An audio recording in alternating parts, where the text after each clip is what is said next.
driver ang asawa nyo kay Dilima, Bilatsing Iloy. Everyday ang tarugo, ang titis ang asawa nyo, pirmahan nyo. Lagyan nyo sa pirma nyo sa pintilpen. Ang titis sa mga asawa nyo sa oras umuwi, Bilatsing Iloy. Nawala na ang pirma sa titis ang asawa nyo, chinupa ni Dilima. Sinasabi ko sa inyo, itong klaseng mga babae, uhaw ni sila sa tarugo, guys. Tres Bilatsing Iloy, ginapadagaan mo lang palagi sang sang lagay-lagay dito, sang turbana mo sa liig mo do, everyday may chikinini ka. Ang kanilang mga get up, they try to dress up like there's somebody conservative. Na do hindi makabasag pinggan ngayon kay binusto ka noon ni Jonel Bilatsing Iloy ka, nawala lahat ng kredibilidad mo. You have to be an idiot if you are someone who voted for her. You have to be an idiot to vote for this kind of woman.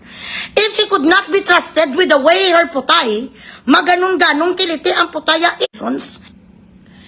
If she could not control her being lustful, ang mga ganitong katulad na babae, hindi ka makatiwala sa kanya, na mag-driver ang asawa, bodyguard sa kanya kasi chuchupain niya. Paano mo sa matras yung di puta, isa sa mga leader sa Pilipinas? Basta gani, ang isa ka Bilatsing Iloy nga babae o kung lalaki gapangirido, hindi ka na makatiwala sa kanila mga yodi puta nga sila ang magpaano sa Pilipinas, magpa-successful. Hello, Attorney Prince Delioso. Good evening to one of this generation's empowered women, Iloy Bogres. Thank you. Guys, i-welcome natin si Attorney Prince Delioso, one of my favorite, high caliber. Hindi mabangbang na abogado sa Bago City. He is the manager of our public attorney's office. He defends poor people. Yung mga kababayan natin na wala pang bayan sa mga private lawyers, ito si Attorney Prince, isa sa mga bongga-bongga na mga abogado na hindi nagpili na maging corporate lawyer. Ang puso niya talaga para sa mga hikahus kag mga duka. He could put up his own law firm, but he doesn't want because he wants to help poor people. Yung mga ginapasibangdan sa mga baybas, yung mga gina-accuse of rape na hindi naman totoo na ng rape, ito si Attorney Prince. Thank you for being here. Butang-butang kalagay-lagay ka dito sang sang turbana mo, sang angkercheck mo do araw-araw ang Bilatsing Iloy. Do may ginatabunan sa nga chikinini, hindi kami pagana bala Dilima bala. Tapos ngayon putang ina pala, ang iyong drama Bilatsing Iloy mo ka ito si Sas nagsyagit si Sas kaninaw. Kaya gustong-gusto ko si Sas. Circular ayan. Number 2015-01 dated January 2015. Eto na nga bang sinasabi? Hello, Leah Juana. Anak ng pating at tinapa at patis. Ayan. Malinaw, Tagalogin natin. Ayan, Tagalogin niya. Ano yung disbursement vouchers? Ito yung disbursement vouchers. Ito yung authorization. No? Hello, Moms Vanessa. Kongreso, yung disbursement vouchers. Bakit walang disbursement vouchers ito, Emerald? Nasaan si Mary Grace Pilatos? Ay putang ina, kayong mga kakamping, hindi na kayo nahiya sa mga balat ninyo? 91.8 million? Walang disbursement vouchers. Oh, ano ba yung Joint Circular Number 2015-01 dated January 8, 2015? Oy, Franz Castro!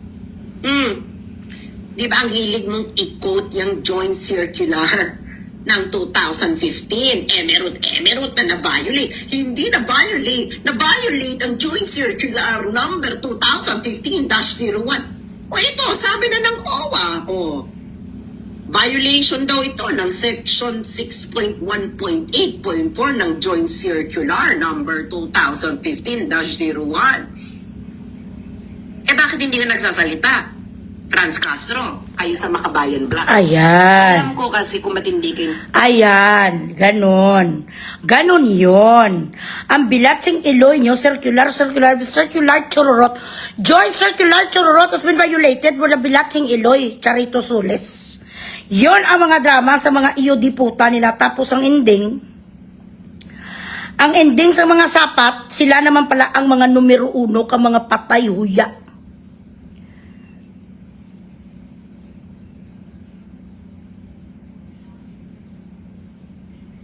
Ayan, klaro, 2015, Kumuha ka sang 100 million plus din, di 5. Wala ka sang disbursement voucher, bilat sing Iloy ka nagsulat-sulat ka love letter. Kung hindi kasi nita, after how many years, bilat sing Iloy, nung umupo na si Tatay Digong, nung hindi kasi nita, di putas ang kuwa, wala mo ginexplikar. Naghanap-hanap ka na lang sa kung ano nga mga rasunes para maliquidate mo, so pwede gali. Pwede pala yan. Nga makuha ka lang di putas ang 100 plus million, wala ka sa mga disbursement, chururot sa panahon pa na ni Sinu yun. Bago si Tatay Digong kay Aquino 2015 ang presidente natin, di ba? Isa man to nga gasuka, dugo man to si Aquino. Okay man si Noynoy, pero he was also weak. He was a weak president. May ara nisa sa mga ginawa nga mga something na hindi ko rin gusto sa Pilipinas. Ang bilat sing Iloy mo. Hindi ka lang pala nga, hindi ka dapat pagkatiwalaan, di puta. Kung mag-driver ang asawa nyo kay Dilima, bilat sing Iloy. Every day ang tarugo, ang titis ang asawa nyo, pirmahan nyo. Lagyan nyo sa pirma nyo sa pintilpen. Ang titis sa mga asawa nyo sa oras umuwi, bilat sing Iloy. Nawala na ang pirma sa titis ang asawa nyo, chinupa ni Dilima. Sinasabi ko sa inyo, itong klaseng mga babae, uhaw ni sila sa tarugo, guys.